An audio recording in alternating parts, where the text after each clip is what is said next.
Good morning, good morning, good morning. I'm sorry that this is pre-recorded. So if there are people saying hello to me, I'm sorry I can't say hello to you. It is a joy to be here. I hope it is as sunny where you are as it is with me. The sky is clear. Are you sat down in your pajamas? Are you eating your cereal? Are you raring to go? Have you grabbed some toys to tell this story? Why don't you do that? You grab some toys and see if we can tell this story together as we go through it. Find Dad. Where is he? Who's doing the dishwasher? Why isn't your brother sat down? Herring around. We're almost ready to go. I hope you've slept well. What a great way to start the day.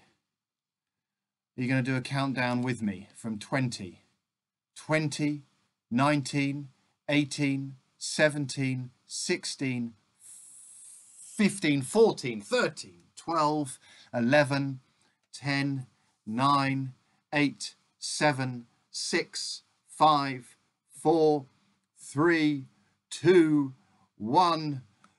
Blast off! Well done. It is great to see you. I believe that all microphones are working. I believe you can hear me. The only sadness is that I'm not live. In a sort of strange time traveling kind of way, this is actually half an hour ago.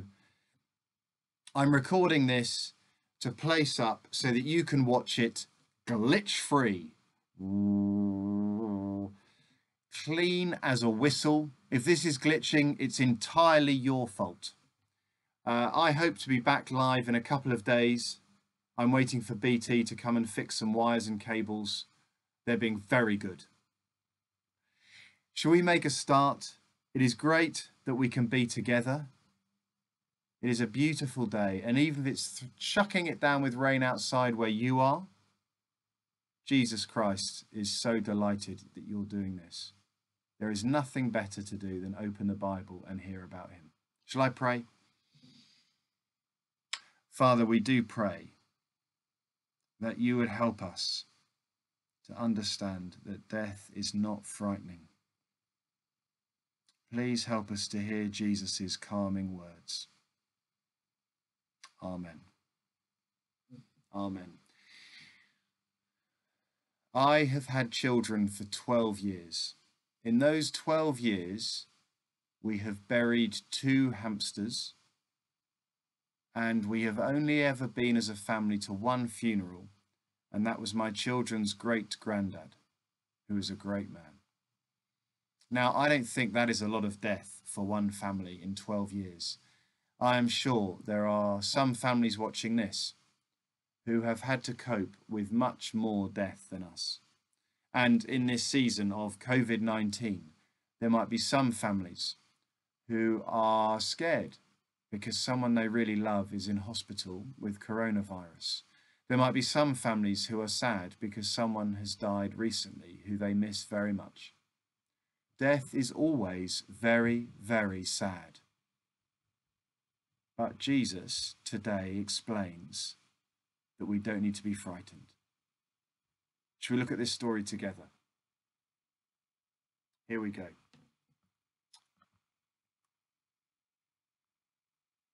Now, if you have toys, if you have Duplo figures, you've really got to know my Jesus. Do you have a Jesus ready? If you have a Jesus ready, if you have a... Oh, here we are. If you have a little girl ready, and maybe a few other adults, okay? Get your Jesus, get your little girl. They don't need to look like this, and maybe a few adults, and then you are ready to tell the story. Have you laid them out in front of you? So I'm going to show you pictures, but you are going to get active with your toys, okay? Grab a handful. You can just use Lego bricks, Duplo bricks, or pasta shells. We're just going to move people around and remember who they are, okay? Let's go. Jesus went in a boat back to the other side of the lake. There, a large crowd gathered around him. Have you got your crowd around Jesus? A ruler from the synagogue named Jairus came to that place, and Jairus saw Jesus and bowed before him. You need a Jesus and you need a Jairus. Jairus is on his knees or sitting down in front of Jesus. The ruler begged Jesus again and again. He said, this is what Jairus says,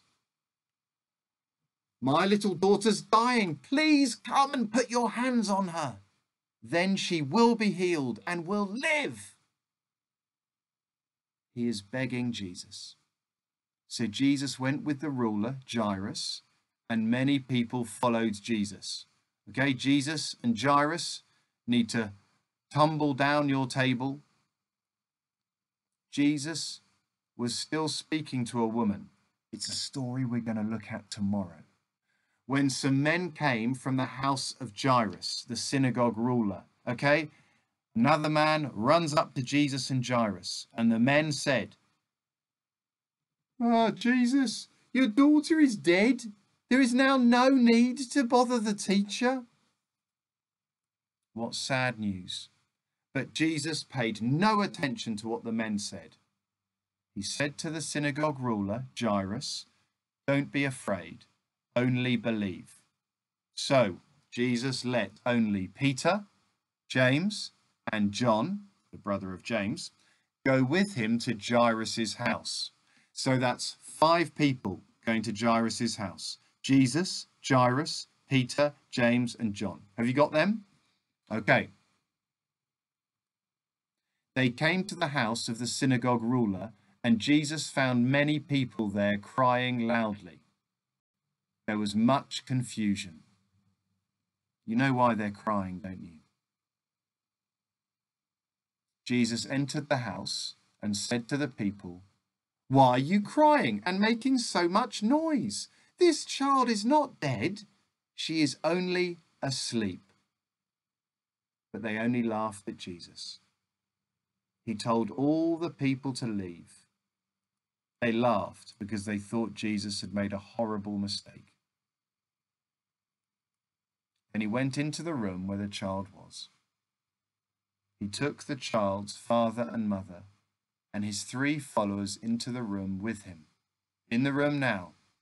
Have you followed how many there are? There is a child, Jairus, his wife, Mrs. Jairus, Peter, James, and John. I reckon that is 7 people. Then he took hold of the girl's hand and said to her, "Talitha koum." This means, in Aramaic, "Little girl, I tell you to stand up." Is your Jesus figure touching the girl's hand? The girl stood right up and began walking. She was 12 years old. The father and mother and the followers were amazed. Push over some Duplo figures in amazement. Jesus gave the father and mother strict orders not to tell people about this. And then he told them to give the girl some food. Did you see that story? That story of a little girl who had died. So when Jesus said, "Don't worry, she's only sleeping," that is, to Jesus, she's only sleeping. Because death to Jesus is only sleep. No one else can wake someone from death. But for Jesus, it is just asleep. Because we know that after death, those who are trusting in Jesus are with him forever. So for Jesus, it is just a doorway to being with him forever. My great-granddad, whose funeral we went to, he lived his life trusting Jesus. In fact, when I used to sit with him before he died, he wasn't afraid of death. We talked about Jesus together and we prayed together. We don't need to be frightened of death. But I still miss my granddad. It's still sad, but it's not frightening. Shall we look at some questions together? I'm sure that your parents with you want to talk about this and tell you how they feel. So make sure you get them talking as well. Here are the questions. For 3s to 5s, what was wrong with the little girl? In this story, what was wrong with her? What was the problem? 5s to 7s, what did Jesus do to help? Did you hear? 8s to 11s, what is it about death that makes this miracle so much more amazing than others? Jesus said to Jairus, for the over 11s, don't be afraid, only believe. Jesus said 5 words. How could this help in a crisis? How could these 5 words help in a crisis? If Jesus says these 5 words, how do they help us in a crisis? Okay, there are your questions. I'm going to leave these with you for a few minutes. I hope to be back with you very soon live. It's still been a pleasure to be with you this morning. Have a great day.